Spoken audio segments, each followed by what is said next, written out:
Bienvenue dans cette nouvelle édition du QG News. Voici les titres de l'actualité. En détention depuis plus de 7 ans pour crimes contre l'humanité, l'ancien chef d'État Laurent Gbagbo et l'ancien ministre Charles Blé Goudé ont été acquittés par la Cour pénale internationale.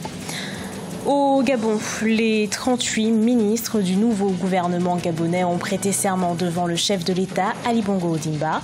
La prestation de serment a eu lieu au palais présidentiel de Libreville. Et puis le yuan gagne du terrain en Afrique. Le Mozambique étudie la possibilité d'utiliser cette devise dans les transactions commerciales. Le dollar américain, le rand sud-africain et l'euro sont les devises les plus largement utilisées actuellement dans le pays. C'est officiel, la Cour pénale internationale a pris la décision d'acquitter l'ancien président ivoirien Laurent Gbagbo et l'ancien chef des jeunes patriotes Charles Blé Goudé. Ils ont tous deux été blanchis de toutes les charges à leur encontre pour crimes contre l'humanité et crimes de guerre. Écoutons la déclaration du juge de la CPI, Kouno Tarfoussier. Plus spécifiquement, la Chambre, à la majorité, n'est pas convaincue que le prononcé d'une décision avec une motivation détaillée qui suivrait ou le caractère nouveau de l'approche suivie par la Chambre ou par la majorité de la Chambre constitue en soi une circonstance exceptionnelle. La Chambre comprend les préoccupations des victimes. En même temps, ceci n'influence pas la décision de la Chambre qui est limitée par les normes visées au statut de Rome. Requête en suspension pour la décision présente. La Chambre à la majorité considère que c'est à la Chambre d'appel qu'incombe la responsabilité d'examiner des requêtes concernant la suspension en attendant qu'un appel potentiel soit présenté à cette décision. La Chambre à la majorité considère également que le temps qu'il faudra pour prendre les mesures nécessaires au plan logistique, organisationnel et diplomatique devrait donner au procureur suffisamment de temps pour présenter la requête pertinente devant la Chambre d'appel. Pour toutes ces raisons, à la majorité, la Chambre, avec l'opinion dissidente de la juge Carbuccia, rejette la requête présentée par le procureur de maintenir M. Gbagbo et M. Blé Goudé en détention et demande au greffe d'obtenir les assurances nécessaires auprès de M. Gbagbo et de M. Blé Goudé et de leurs conseils principaux respectifs pour garantir le retour de M. Gbagbo et ou M. Blé Goudé si et au moment où leur présence au siège de la Cour serait requise, comme nous l'avons dit ce matin.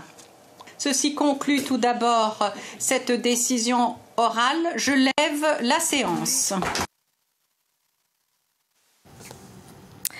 Ce n'est pas une demande d'annulation, mais une contestation des résultats. C'est ce qu'affirme en République démocratique du Congo le camp de Martin Fayulu. Le candidat à la présidentielle conteste les résultats provisoires annoncés par la CENI, des résultats donnant Félix Tshisekedi gagnant de la présidentielle.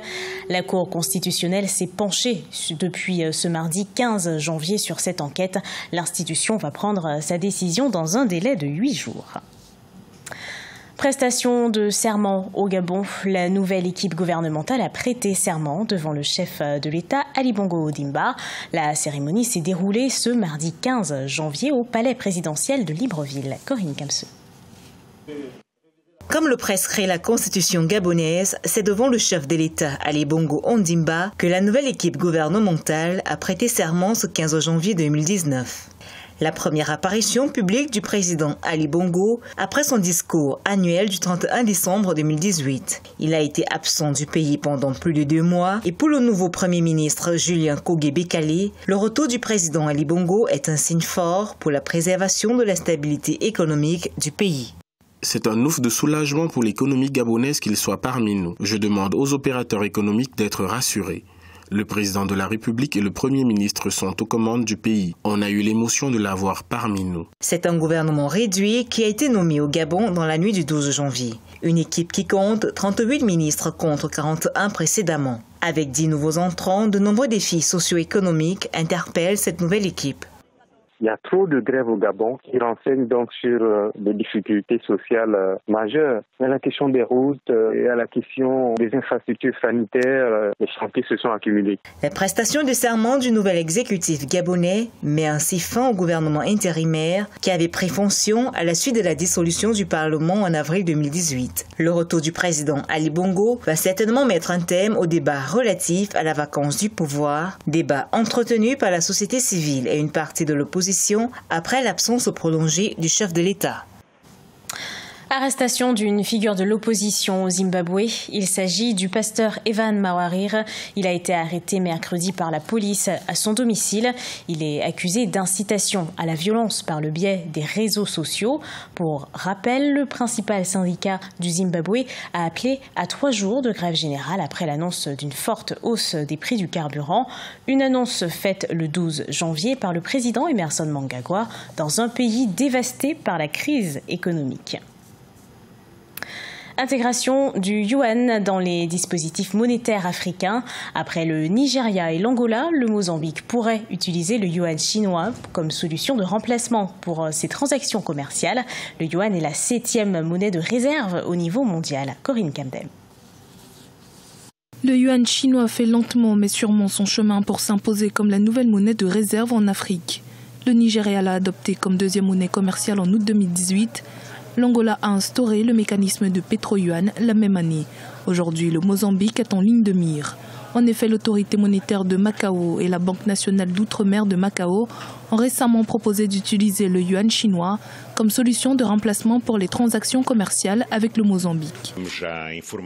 Nous avons reçu des informations selon lesquelles il serait intéressant d'utiliser une plateforme pour une plus grande circulation de la monnaie renminbi.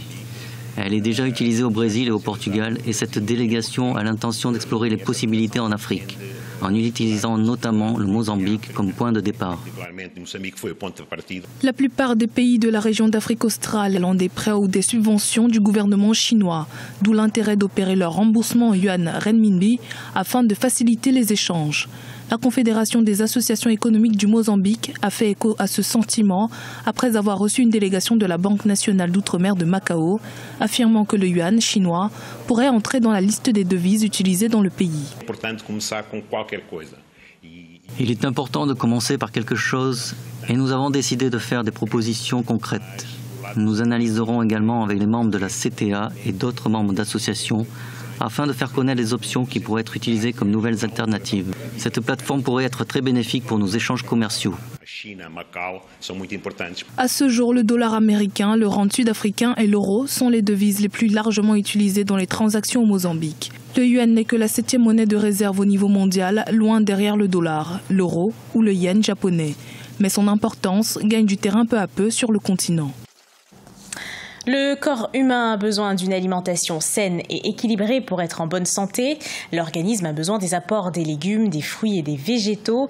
Au Nigeria, une entrepreneure essaye d'éveiller les consciences en sculptant les fruits dans des formes et des motifs accrocheurs. Aïssatou Bari. Après une vingtaine d'années passées au Royaume-Uni, Ogona Arumimi a regagné sa terre natale en 2015 pour démarrer son entreprise à Lagos. À l'aide d'une lame, elle dessine d'abord les motifs sur des pelures de fruits. Et puisque de plus en plus de consommateurs sont soucieux d'une alimentation saine, ils sont nombreux à faire appel à son entreprise. C'est encore une industrie très nouvelle au Nigeria. Les gens commencent à mieux la comprendre et à en apprécier la valeur. Tout le monde ne veut pas de gâteaux, de desserts et de tartes lors d'un événement. Ils commencent à se lancer davantage dans la consommation des aliments sains. Nous sommes heureux de leur offrir cela.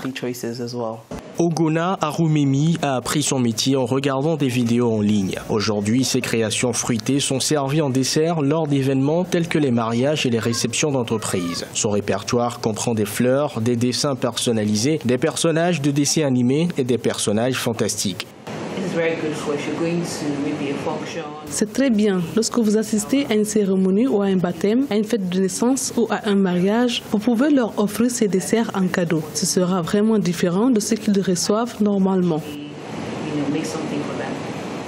Les étalages de desserts d'Ogona ne coûtent pas moins de $83. Ogona forme également des gens désireux d'apprendre ce métier. Elle envisage d'étendre son service à d'autres régions du pays et espère créer une école de formation à l'avenir. Ce journal a été préparé par l'ensemble de la rédaction. Merci de l'avoir suivi. Et retrouvez dans un instant une nouvelle édition d'Actualité sur Africa 24.